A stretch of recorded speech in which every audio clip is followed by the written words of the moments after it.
Ito, marami nga akong zona napuntahan. Kahit nung COMELEC commissioner ako, tsaka COA commissioner, ito ang worst na zona. Ito ang worst na zona sa tagal ko sa gobyerno. Talagang ito parang, ano ba to? Ano bang nilunok nito? Pero attorney, let's be fair. Meron namang talagang pagtaas na employment. Hindi nga lang nilinaw kung illegal o legal.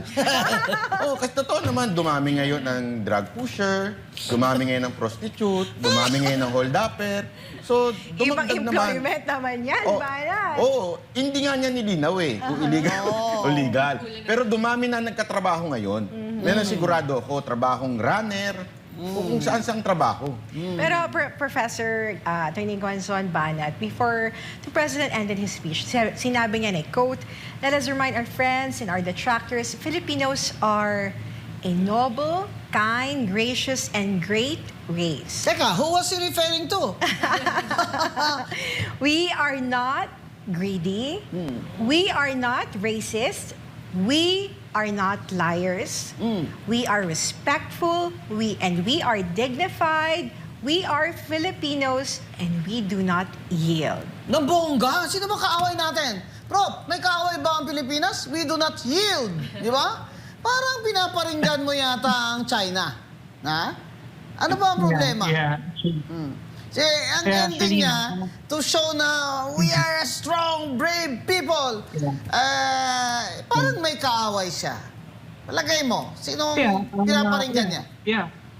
Yeah, I think he's trying to project a strong man image here, no? Kasi alam naman natin na kapag nasa international fora siya, no, hindi naman talaga siya binibigyan ng ganong kataas na uri ng respeto na inaasahan natin sa isang leader, no? So I think it's really more of him trying to project that kind of image, no? Parang sigurong deterrence, no? Kumbaga. Pero lahat naman ng uri ng deterrence kinakailangan kasi may pang-backup ka dyan, no? Kinakailangan you really walk the talk to actually say and demonstrate that you project the image and you have the likelihood at the very least of not just projecting pero doing it, no? So again, medyo kulang dito ang Pangulo, and I think this is really what he's trying to attempt right now. Sinabi pa niya, di ba, Prof. Hana? We are not liars. Hindi kami sinungaling. Hindi sila greedy, hindi gahaman. Mamana sa tingin ko, eto parang, kasi yung packaging na matino ang Pilipino, maayos ang Pilipino, parang parinig niya to kay VP. Na parang si VP Sara Duterte, violente, bastos, masama ugali ng mga Duterte. Pero tayo ay respectful, maayos tayo. Sa tingin ko parang doon yung patama ni Marcos Hindi lang niya mabanggit si VP Sara, takot kasi.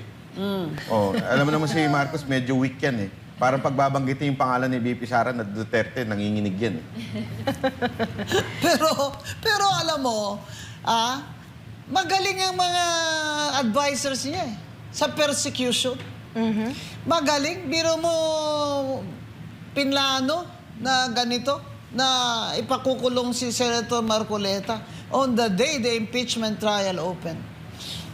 Diyan, wala yan sa State of the Nation address niya. Pero diyan naman talaga ako, talagang hangang-hanga ako kay BBM sa tingin niya sa sarili niya na siya ay mabuting tao at hindi siya sinungaling at hindi siya magnanakaw.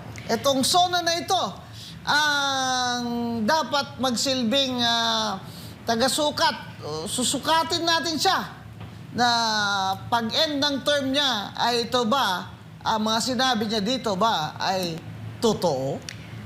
Ina, before ko hinga ng last message yung ating mga guests tonight, basahin ko lang yung statement from Executive Secretary Ralph Recto. Sabi niya, in reaction dun sa naging State of the Nation address, si Pangulong Bongbong Marcos said, tamang timpla, malaman at hindi bola-bola. Ganyan ang SONA, nag-uulat, nagmumulat, nanggugulat din. It is a fair rendition of what has been done, but I dare say incomplete due to time constraints because a SONA should never be Wikipedia broad and telenovela long. As for the what is to be done portion of the SONA, It is clear that he spelled this out. Itemized for easy monitoring come implementation time.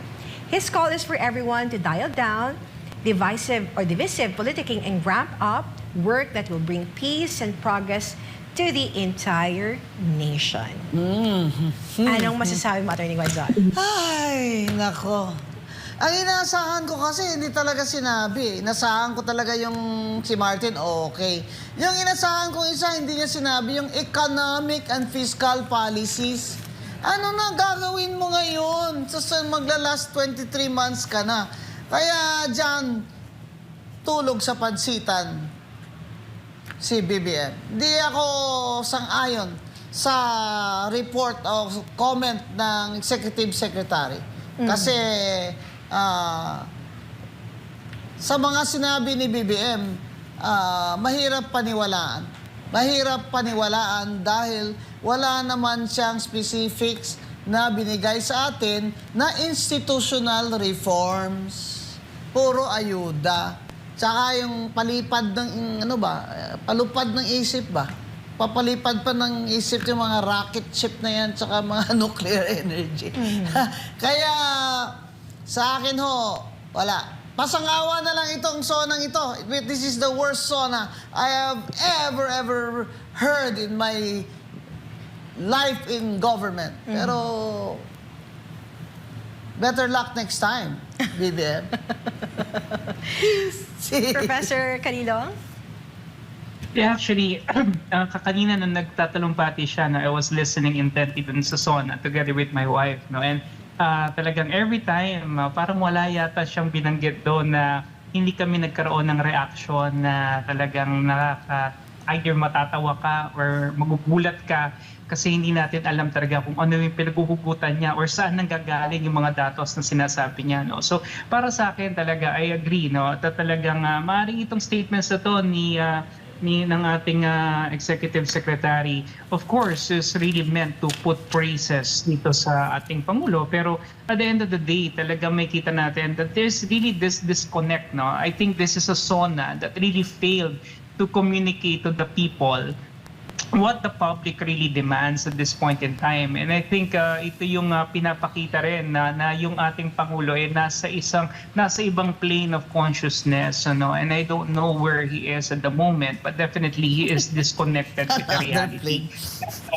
Ganon din naman yung kanyang mga nakapalibot sa kanya, mukhang ganon din naman sila mag-isip because definitely they are in the same level of existential reality. No? I don't know what that is. No? Pero kung titignan natin yung tunay na kalagayan ng ating mga kababayan, doon talaga sa masasalamin yung katotohanan. And I think hindi magsisunungaling yung mukha ng kahirapan. Yun po yung atin dapat talaga rito tignan. Ina? Bago po tayo tuluyang magtapos. So habol lang po natin itong statement ni Congressman Paulo Pulong Duterte. Sabi po niya, response po ito sa SONA po. Sinabi ng Pangulo na nalulungkot siya sa kinakaharap sa kasong plunder ng kanyang pinsan na si Martin Romualdez. Dagdag pa niya bilang Pangulo ng Pilipinas at hindi lamang ng kanyang pamilya o mga kaibigan, kailangan niyang tanggapin ang nangyayari. Maganda sanang pakinggan ang pahayag na iyan kung pareho rin ang ipinapakitang malasakit sa sambayan ng Pilipino. Habang naaawa siya sa kanyang pinsan, kailan siya huling naawa sa milyong-milyong Pilipinong lugmok sa kahirapan, dumadaing sa walang tigil na pagtaas ng presyo ng pagkain, mataas na singgil sa kuryente at patuloy na pagliit ng halaga ng kanilang kinikita. Marami na namang matatamis na pangako ang narinig natin. Marami na namang ipinagmamalaking tagumpay, ngunit may isang bagay na kapansin-pansing hindi niya matalakay, ang mga isyong matagal nang hinihinga ng sagot ng taong bayan. Kung tunay na Pangulo ng Pilipinas ang nais niyang makita o ipakita, hindi sapat ang pagpapakita ng kalungkutan sa sinapit ng isang kamag-anak. Mas mahalagang ipakita ang tapang na panagutin ang sinumang nasa likod ng mga alegasyon ng katiwalian, anuman ang kanilang apelyido, posisyon o impluwensya. Hindi simpatya para sa mga makapangyarihan ang hinihingi ng taong bayan. Ang hinihingi nila ay katotohanan, pananagutan at hustisya. Hanggat hindi nasasagot ang mga tanong tungkol sa bilyong-bilyong pondong ginugol sa flood control, sa kontrobersya ng PhilHealth Funds at sa Maharlika Fund, mananatiling kulang ang anumang SONA sa mata ng mga Pilipinong patuloy na naghihirap. Ang tunay na kalagayan ng bansa ay hindi nasusukat sa palakpak o palakpakan sa loob ng batasang pambansa. Nasusukat ito sa laman ng hapagkainan ng bawat pamilya, sa presyo ng mga bilihin, sa kalidad ng serbisyo ng gobyerno at sa tiwalang unti-unti nang nawawala sa mga institusyon ng pamahalaan. Huwag bayad ang pagpangatik, bangag. Pero isa ang dili ninyo maatik. Ang mga Pang-atik. ninyong maatik.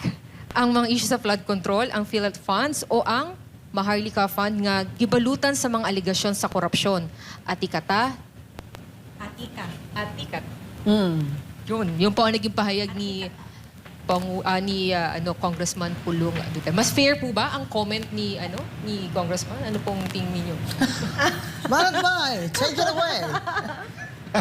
Basta sa akin, na conclusion ko, confirm. Positive. Oo, confirm eh. Kasi talagang iba rin ng iba yung lipad nito.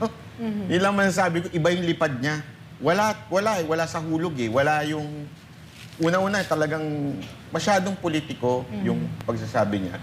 Ang nakakapagtaka, pati yung kasamahan niya ganun. Sabay-sabay sila. Sabay-sabay sila bago pumunta sa zona.